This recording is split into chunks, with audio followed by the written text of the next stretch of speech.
welcome to today's Morning Moxie with Larisa. On this channel, we talk about all the things to help you become a great multipreneur. This is particularly speaking to my lady moguls. I offer bite-sized pieces of inspiration and information on leadership, personal development, business management, and operations, but more particularly about diversifying your income for the multipreneur lifestyle. And so today's Moxie is actually all about 10 best reasons to become a multipreneur. So let's jump right in. So, the busier I get, the more excited I get because, just when I think I have a handle on things and, I've decided that these are my particular streams of income that I'm going to work on. There's always something new coming down the pipeline. And so I feel compelled to create training and tutorials on these additional sources so that you can, of course, choose what works best for you. But in all cases, it generally starts off with your bread and butter income to make sure that your basics are covered. And then you add additional income streams as you see fit. And the reason, as I always say, it's not just for the sake of working, but it is so that you can take care of yourselves, of course, but also so that you will have that additional income for investing. Because when you're listening to all the YouTubers online talking about their passive income, one of the main sources of their income is the money that they make from, number one, the appreciation. That's not an income source, but that is how they increase their wealth.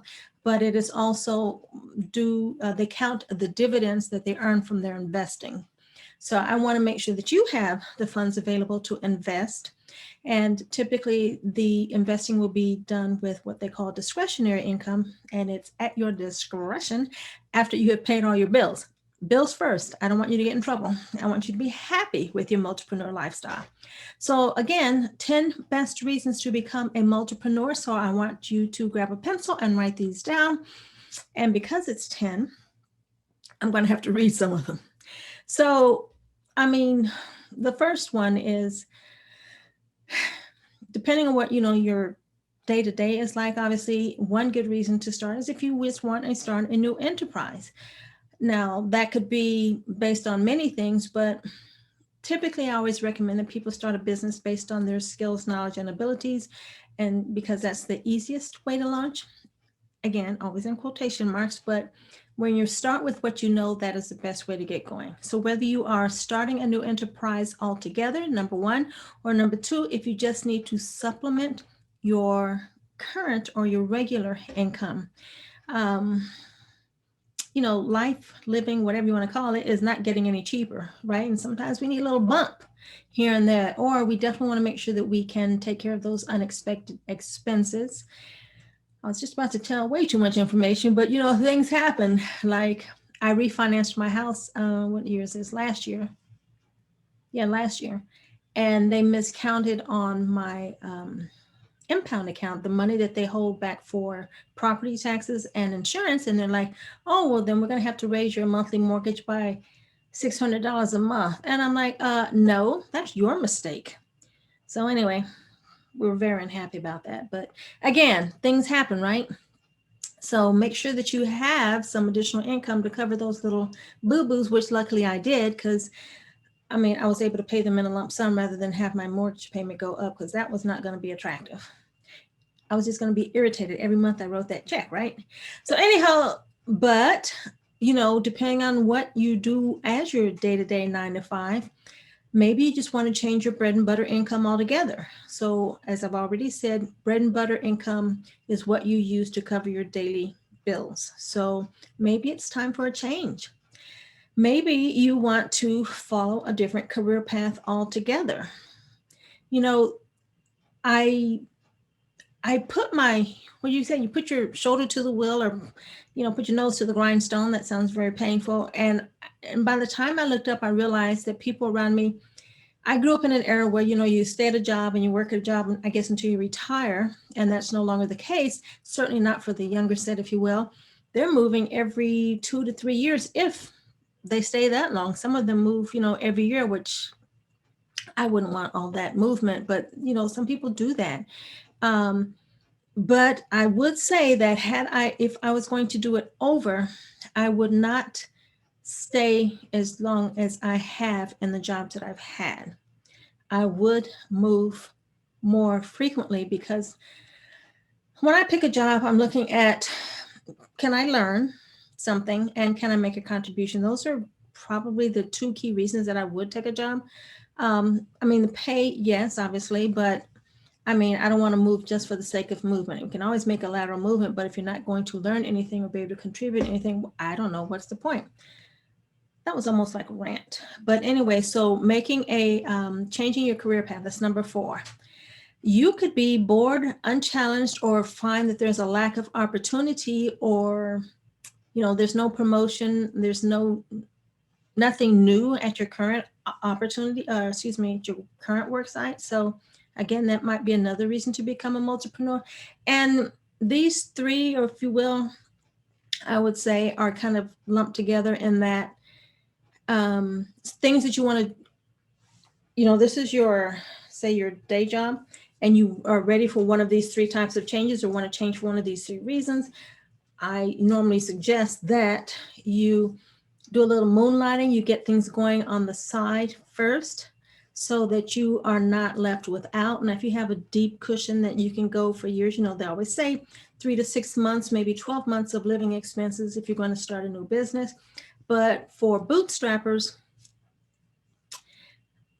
I'm very what is it called? Cautious. So I just want you to have an extra cushion, and I don't want you to let go of your bread and butter before you have built this up to enough of a level so that it can replace this income. So just use caution however you choose to do it. Or maybe it's time to pursue your passion. Like when I first started working, oh my goodness, was that right out of high school? Well, yes, I joined the military. So, but when I first started working, I just did what was easy. I didn't have a career path. I just, you go get a job. Um, and I didn't, that was all I was after. It's like, oh, let me check the wine. Remember checking the? No, you probably don't. Once upon a time, people would get a newspaper, and you check the want ads for open jobs, and everything is on Craigslist or these job boards. So it's a little bit different, electronic. But anyway, that was how I started out. It was just like a job, and now, of course, like I said, if I knew then what I know now, I would have done things differently. But if it's time to pursue your passion, that's all good. I was just saying that because I did what was easy, not necessarily what I was interested in. Now I would definitely do something more that I was interested in. So pay more attention than I did. How about that? You might want to also create your own environment, because when you're working with others, there are these rules you have to follow, and you need to fit inside these little parameters that they give you in the workplace. If you're a wild one, you might be chomping at the bit, and that might not be your favorite way to spend your day. You might be looking at wanting more flexibility and independence, of what they call a better life balance.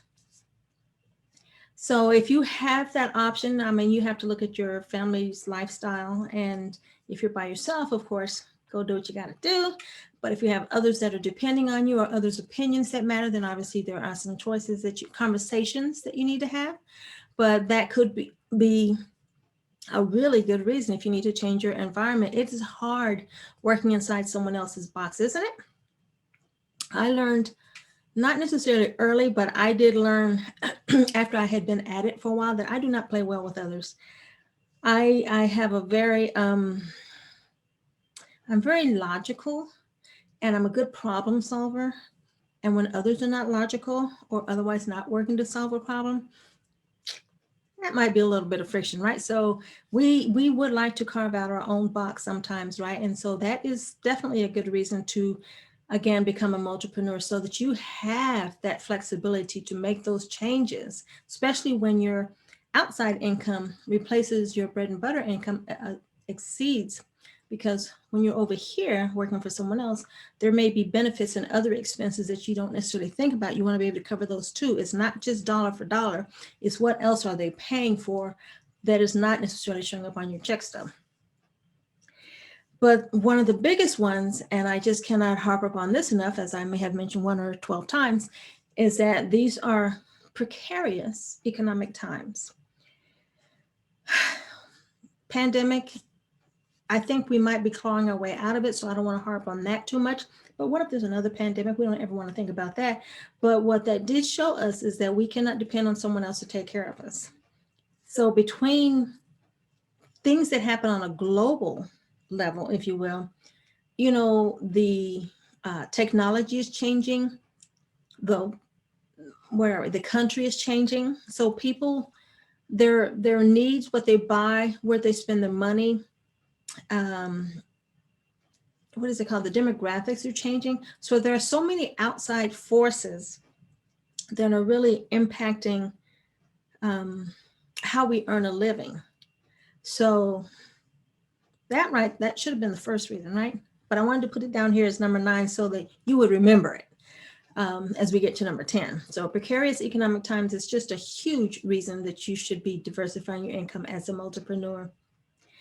And related, as I already said, depending on a sole source of income can be risky, because if something happens to that one source of income, you're kind of up a creek without a paddle. And these 10 reasons are multiplied, if you will, when you are a woman, because historically women live longer than men. So we need a bigger nest egg, if you will. We need additional resources. First of all, ideally we want to remain healthy, which is again another conversation, but we need we need additional resources because we're going to live longer and we do not want to outlive our money. And typically or historically, women spend less time in the workplace.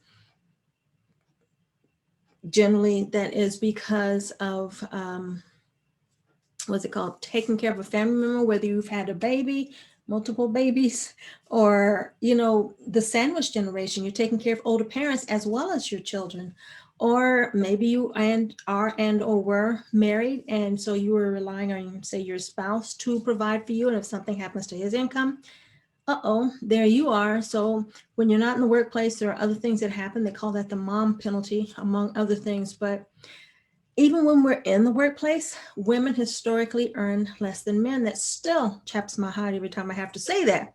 So that could typically or essentially be, what is that? 11, 12, and 13 reasons that you should become a multipreneur. But whether you count them as 10, whether you count them as 13, I cannot say it enough. So I will stop saying it. Do your part to become a multipreneur. If you need some support, please visit pinkpassportsociety.org. That's what we're all about. That's my women's community for lady moguls and lady moguls to be. So we welcome you. We meet you where you are. We have, first of all, excellent training resources, but the important part of that is supplemented by the community of other lady moguls. So do check us out, pinkpassportsociety.org. So anywho, I hope that you are inspired and motivated to find out what you can do as a multipreneur. So again, I always have the bread and butter, but again, look at those other 3 to 7 sources of income. It's nice to call them passive streams, but there is going to be some legwork that has to be done. I mean, if someone, leaves you $1 million, then sure, you invest that and you live off the interest. But absent a $1 million inheritance, you're going to have to do a little legwork, initially until it becomes passive income. But definitely bread and butter, definitely investing, and definitely some, I'm going to call it digital sources of income. That is typically where you're going to get the best return on your time. How about that? So thank you for joining me for today's Morning Moxie. If you have any questions or comments, please leave them below in the comment section. I certainly would look forward to chatting with you. And I hope you found value in this. Maybe share it with a friend. And again, if you have not done so already, I do invite you to subscribe. Otherwise, in the meantime, I will see you next time on the next Morning Moxie. Thanks so much. Cheers.